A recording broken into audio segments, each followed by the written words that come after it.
everyone. So, as Natasha just said, I'm Amy. I'm the Regional Recruitment Marketing Manager for Mars.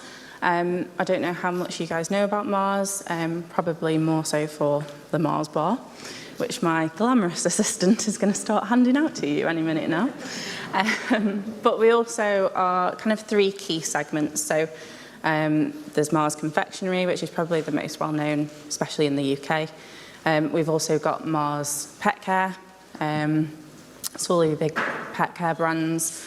And then we've also got Mars Food. So lots of different options and some segments of the business that aren't as familiar with people just at the moment, which is obviously our job to make you familiar with. So I am from Stoke, so if anyone doesn't understand anything that I'm saying, just heckle me. Unfortunately, we don't have subtitles.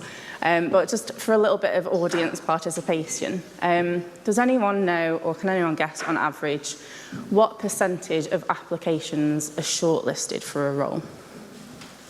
Any guesses? 3%? Okay, quite negative.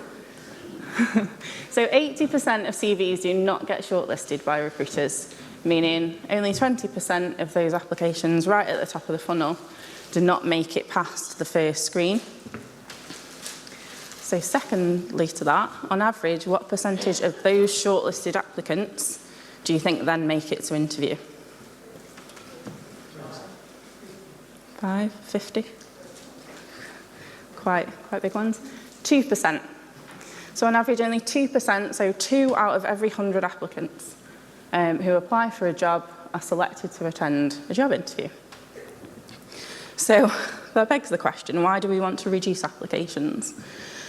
So it might seem crazy to have that conversation with your business around why you want less applications, but stick with me. Everyone's goal and talent is to obviously find that great candidate the fastest, given most teams' targets centre around time to hire, skills-based hiring.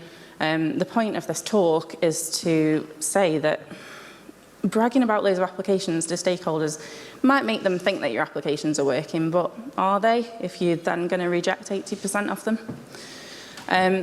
It obviously makes for a really poor candidate experience, one for those who are unsuccessful, but also for the successful ones that are waiting for so long for you to find them in that funnel. Obviously, time to hire is increased, and you then run the risk of losing candidates that you actually want. Instead, those conversations should be really centred around why you want to reduce the quantity but improve the quality. So how do we do it? So it's all about data, really, everyone's favourite word. If you've got access to previous job recs, hiring data in your ATS, look at your rejection and disposition reasons. Why are we saying no to the majority of those candidates? Any reasons, any big key things that people reject for, off the top of your head? Yeah, requirements, skills, visas is always really a big one. And really look at what percentage of those applicants are actually making it to final offer. Are you seeing diverse candidates make it from the top to the bottom of that funnel? Is that an issue that you're facing in your business? All of this kind of great information is going to, it's going to be what helps you tell your story and influence the campaign that you start to build. So on top of that, talk to your hiring managers, talk to TA. What's their biggest challenge when they're hiring these roles? How much of their time is being spent moving people through the system? Is it skills that we're lacking? Are we being caught out really late in the process to find that out? Are we losing candidates at offer stage? Is our process suited to the types of candidates that we want to attract? So if you haven't already, I'd really encourage you to do like a trial run of your application process. That way you can see right from like your job ad or your register your interest form, right through to career site and application process. Be really honest and upfront. It's been talked about quite a lot today, but it's ultimately, well, we want to attract applications, we want to attract the right ones. We're here to help candidates self-select in, but also out of this process. So if they can see from your campaign or your job ad that they don't possess those requirements or have what it takes, so to speak, it's going to be beneficial for everybody if they make that decision before they apply. So this can include everything from talking about what we can offer you, but also this is what we need from you for you to succeed within this business.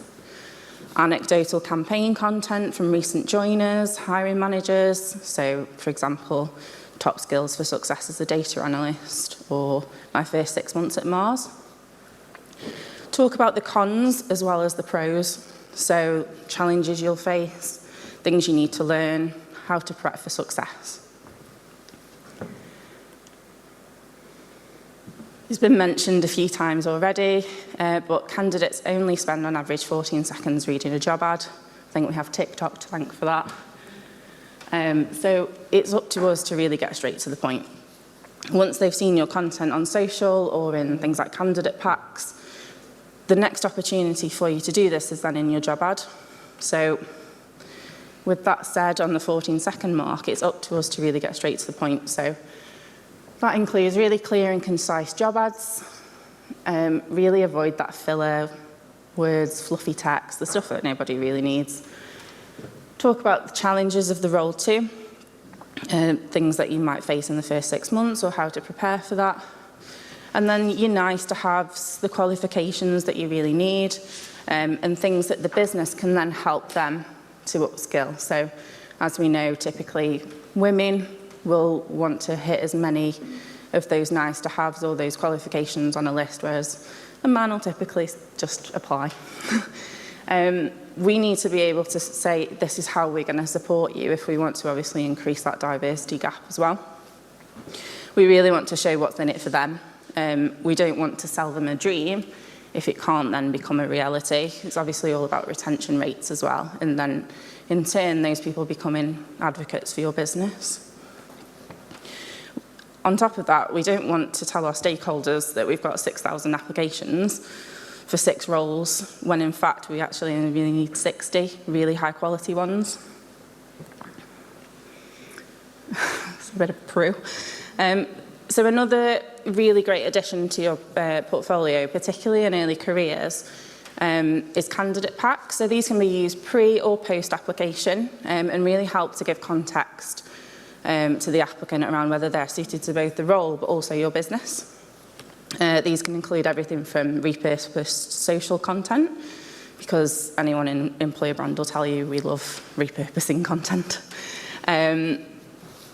Links to industry updates, blogs, subject matter experts talking about how to succeed in the role, or your program leads, and links to online learning, anything that's going to help them then succeed. If you haven't guessed by this point, the aim here is to essentially put the wrong people off from applying, reducing the time to hire, and free up TA's time to make sure those quality applicants are actually successful. Which leads me on to help them succeed. So an old colleague of mine at IBM actually once sent me this quote when we were preparing for a virtual careers session. It was very diversity focused. And our mission was to find the people who really think differently, the people who want to solve problems.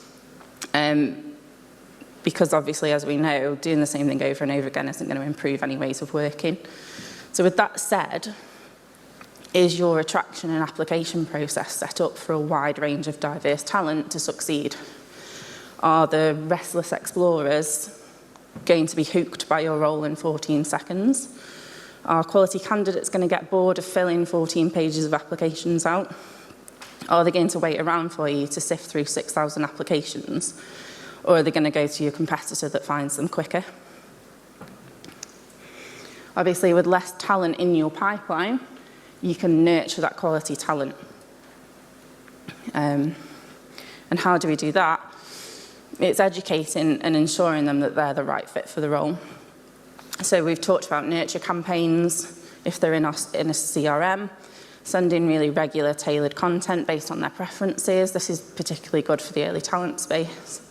If they're in an open requisition, dedicate that time and your resources that you've now got, because you're not sifting people through a funnel,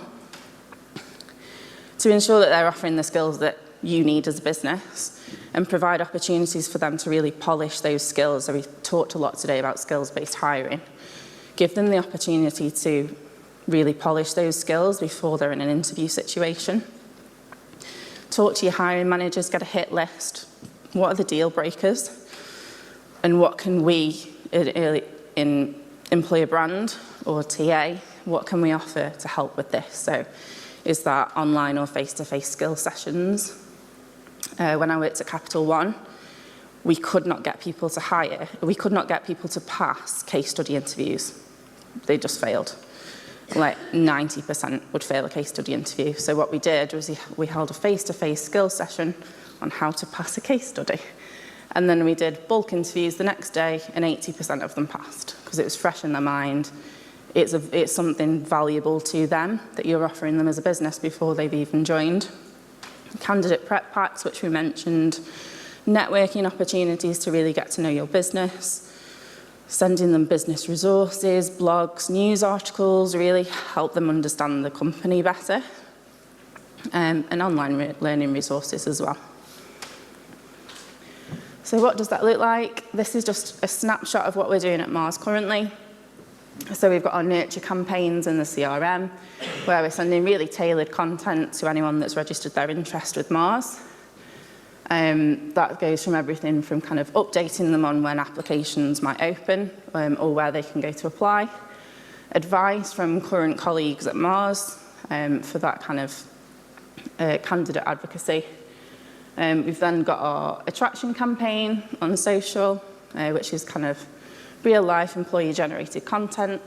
And then we've got our preparation packs as well, which is repurposing all of that content ready for their interview, but also with a call to action of forwarding it to other colleagues or, again, if it's early talent, people that they're currently in education with in a bid to continue to grow that CRM.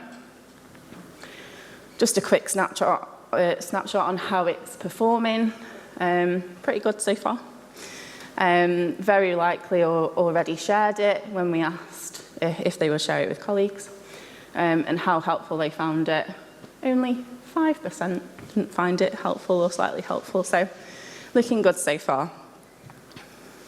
So some key takeaways, just to round up. Really use data, if you have it, to inform your campaign. Be upfront and honest. Talk about challenges as well as the benefits of your company. Get straight to the point. Don't sell a dream if it can't become a reality, and set them up for success. Thanks. Excellent. Thank you very much.